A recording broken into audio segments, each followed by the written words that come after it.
वैसे तो स्वामी जी यहाँ पे आ जाओ आ जाओ बातें हो रही वापस आ हैं, जाओ। वो सभी ज्ञानी है, मेरे को जरूरत नहीं कभी महसूस हुई। लेकिन काफी समय पहले मैंने मौन के बारे में बोला था, आपने कहा था कि मैं बताऊंगा, तो बस वही मन में इच्छा है। देखो स्वामी जी, ऐसा है कि मौन के लिए जब बात चली थी, मैंने कहा था कि एक मैं ऐसा आप लोगों को यहाँ हो तो एक मौन कैंप की बात करेंगे कि जिसमें मौन की गहराइयों की बात हो। लेकिन एक मौन होता है आरोपित, थोपा हुआ, कि मैं बोलूं चुप हो जाओ, मैं बोलूं तुम ये ना करो। और एक होता है जो अंदर से घटता है। तो जो अंदर से घटता है वो व्यक्तिगत रूप से कईयों के साथ घटता है, किसी के लिए थोड़े समय के लिए घटता है, किसी के लिए ज्यादा समय के लिए घटता है। लेकिन समूह में मौन घट सके, इसके लिए बड़ी प्रिपरेशन की जरूरत होती है।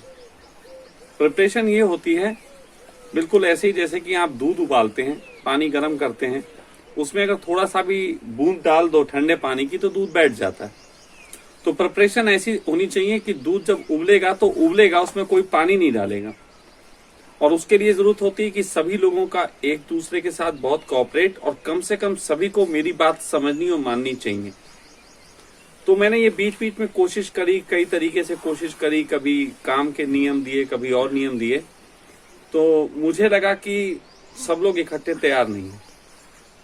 और अगर मैंने एक बार ये भी कहा था कि कुछ लोग तैयार मुझे दिखते हैं, और अगर उनको लेके मैं एक यहाँ पे एक अलग से उन लोगों के साथ बात करूं मौन की, कि आप लोग इस तरीके से चलो एक यात्रा में, तो बाकी लोगों में एक उपद्रव पैदा हो जाएगा।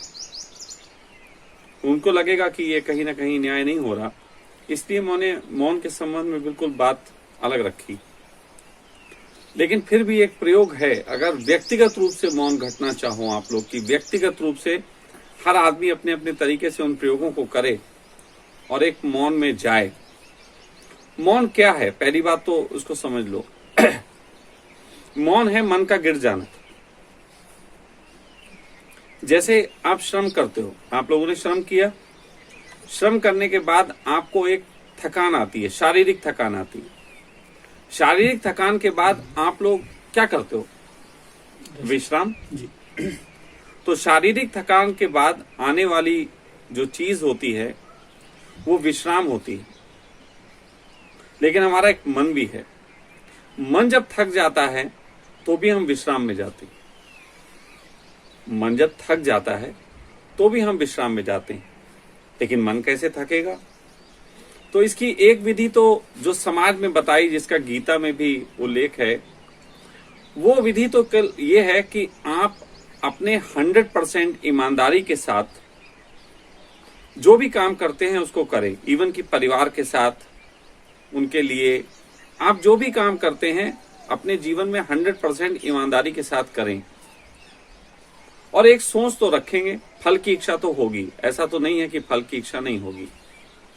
लेकिन 100% काम करने वाला व्यक्ति बहुत जल्द ही ये पाता है कि उसने जितना 100% काम किया उसके बावजूद भी उसे 100% फल नहीं मिला।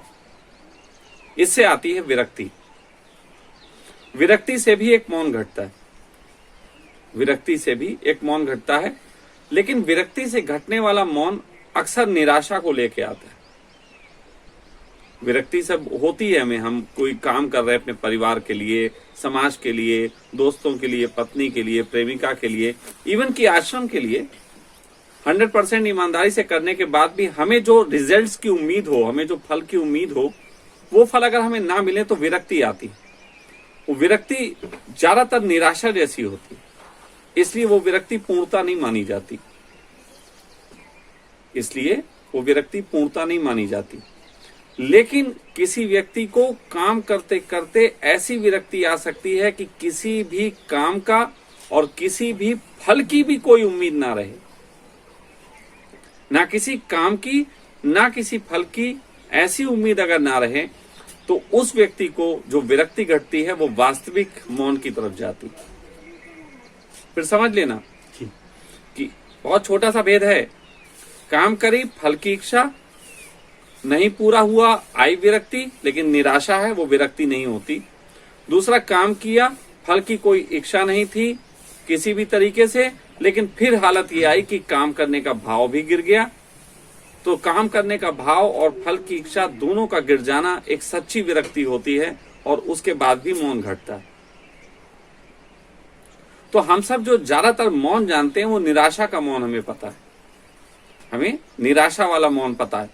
तो वो एक चुप्पी होती है, मौन नहीं होता, एक चुप्पी होती है जिसको हम मौन समझ लेते हैं। शब्द एक ही है, चुप्पी और मौन लगभग एक ही जैसा समझा जाता है। तो यहां पे क्योंकि हम प्रयोगों की बात कर रहे हैं, तो मैं एक प्रयोग बता सकता हूं, और वो प्रयोग को समझने से पहले आपको मन की गति समझनी पड़ेगी। हम सब जानते हैं कि हम सब एक खास तरीके से चाल चलते हैं, एक खास स्पीड है, हर एक की स्पीड है, तय है। हर एक व्यक्ति एक खास तरीके से बोलता है, उसकी बोलने की एक स्पीड है। हर व्यक्ति एक खास तरीके से सांस लेता है, उसकी सांस लेने की एक स्पीड है। तो हमारे चलने की, बोलने की, इवन की सांस लेने की, सबकी एक लयबद्ध स्पीड है। और वो स्पीड जो है वो हमारी बायोलॉजिकल क्लॉक के साथ इतनी ज्यादा सेट है कि उस स्पीड के साथ हम जो भी काम करते हैं वो मन होता है। तो सिंपल सी एक विधि है, स्पीड तोड़ दो, स्पीड तोड़ दो। अब स्पीड एक तो तरीका है कि जो आप सामान्य चाल चलते हो उससे तेज चलो, जो आप सामान्य बोली बोलते हो उससे तेज बोली बोलो,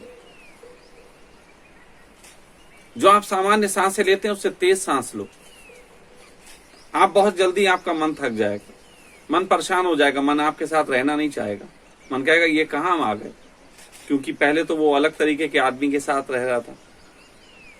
फिर एक दूसरी तरकीब उसमें हो सकती है कि आप स्लो कर दो, आप बॉडी को इतना स्लो कर दो कि यहां से कमरे तक जाने में अगर आपको 15 सेकंड लगते हैं तो आपको कम से कम 10 मिनट लगें, लेकिन वो 10 मिनट आंखें किसी और को नहीं देखेंगी।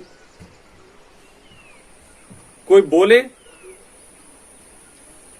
तो जो स्पीड से बोलते हो उससे बहुत कम बोलो, और इस तरीके से अगर आप बहुत एक प्रयास के साथ इसको करते हैं तो आपका मन जो है वो बहुत शांत हो जाएगा, बहुत शांत हो जाएगा। हालत ये होगी कि मन को कहीं पैर रखने की जगह नहीं मिलेगी, और फिर एक चुप्पी आती है। वो चुप्पी मौन का स्वाद होगा, मैं फिर कह रहा हूं, वो मौन का स्वाद होगा जो मन को लगेगा, क्योंकि अभी तक हमारे मन के पास मौन का स्वाद नहीं, और वो मौन का स्वाद जितना बढ़ेगा उतना ही आप एक वास्तविक मौन की तरफ बढ़ेंगे, जिसमें शिकायत नहीं होगी, जिसमें निराशा नहीं होगी, जिसमें कुछ पाने की इच्छा नहीं होगी, जिसमें कुछ करने का भाव नहीं होगा। और वो मौन आपको एक नई दिशा में लेके जाएगा। क्या होगा वो मैं नहीं बताऊंगा, लेकिन ये किया जा सकता है।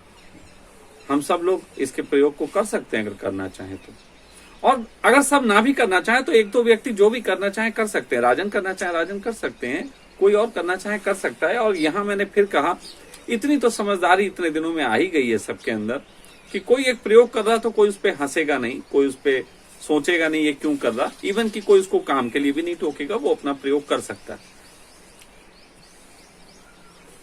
अगर आप चाल ही सिर्फ तोड़ दें, बहुत धीरे कर दें, आप विश्वास मानना, एक खास चाल हम इसलिए चलते हैं कि हमारा शरीर थके ना।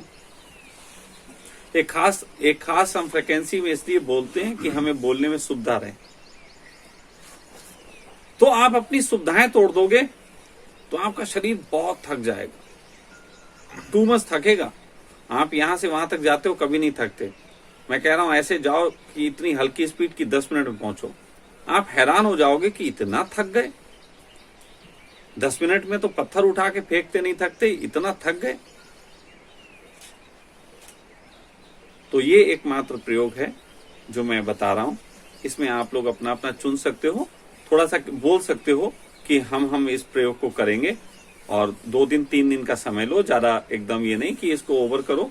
2 दिन 3 दिन का समय लो, और इस प्रयोग को करो, और इस प्रयोग से रिजल्ट जो आए उन पे हम फिर बात करेंगे।